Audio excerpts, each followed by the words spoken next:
In the days before they died, the family found footprints in the snow, a single set of tracks leading out of the forest and up to the house. But there were no tracks leading away. Whoever had come was still there. It was the spring of 1922 on a small farmstead in the Bavarian countryside called Hinterkaifeck. Home to the Gruber family, the old farmer Andreas, his wife, his widowed daughter Victoria, and her 2 young children. Isolated, quiet, a world of its own. The household was small and closed off from the world. Andreas Gruber was known as a hard and difficult man. His widowed daughter Victoria and her 2 young children shared the farmhouse with him. Visitors were rare. Out here, whatever happened, there would be few outsiders to notice, and no one near enough to hear a call for help. But in the final months, something was wrong. Andreas told neighbors he heard footsteps in the attic at night. Once, he found a strange newspaper in the house that no one had bought. A set of house keys went missing, and no one could explain any of it. Then came the footprints. Andreas found them in the fresh snow, leading from the forest to the farmhouse with no tracks going back. He searched the buildings and found no one, but he told a neighbor he had the feeling of being watched. He never went to the police, and there were other signs. The lock on an outbuilding had been tampered with. A set of house keys had gone missing weeks before. And the family dog was found later, tied up, distressed, but alive. Someone, it seemed, had been moving around this isolated farm, unseen, for some time before the killing began. The maid who worked there had already fled months earlier. She told people she was certain the farm was haunted, that she heard voices and footsteps she could not explain. A new maid was hired to replace her. Her name was Maria. She arrived at Hinterkaifeck for the first time that very evening. What happened after nightfall no one witnessed and survived, but the evidence told a story. One by one, it seems, members of the family were lured out to the barn and killed. A heavy farm tool, a mattock, was used. 4 of them died in that barn. Inside the house, the killer found the rest. The little boy, just 2 years old, in his cot, and Maria, the new maid, dead in her room on her very first night, in a house she had known for only a few hours. In one evening, 6 people were gone. And here is the part that has haunted this case for a century.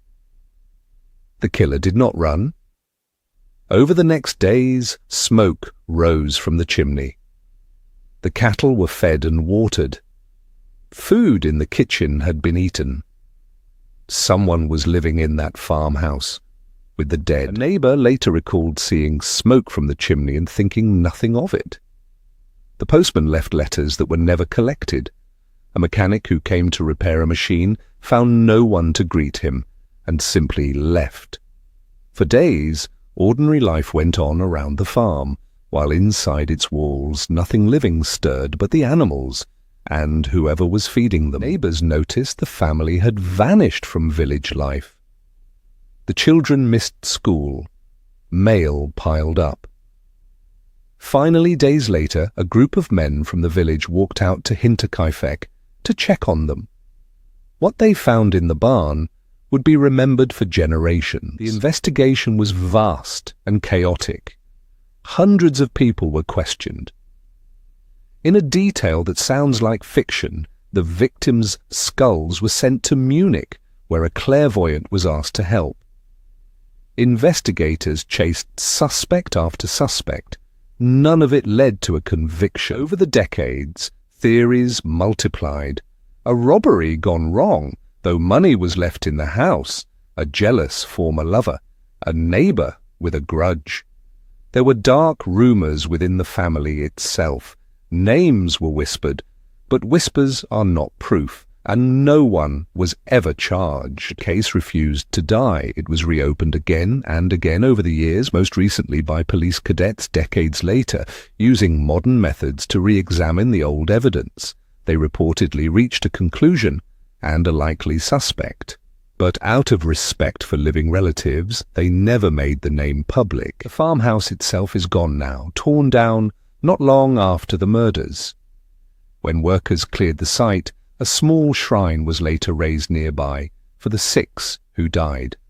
Locals say the land never felt right again. Nothing was ever rebuilt in that exact spot. 100 years on, Hinterkaifeck still grips people, and it is not only the horror, it is the strangeness, the footsteps overhead, the tracks that led in but never out, a killer who did not flee but stayed and fed the animals and slept beneath the same roof as the people he had killed. Who was in the attic? Whose footsteps Andreas heard? Who watched the family from the tree line? Whether the killer had been hiding inside the house for days before the first blow ever fell. These questions were never answered. Perhaps they never will be. 6 people murdered on a lonely farm by someone who came out of the forest and never seemed to leave. The tracks led in and not out, and whoever made them has kept their secret now for over 100 years. Now you know their story. The answer is still out there, somewhere past the tree line.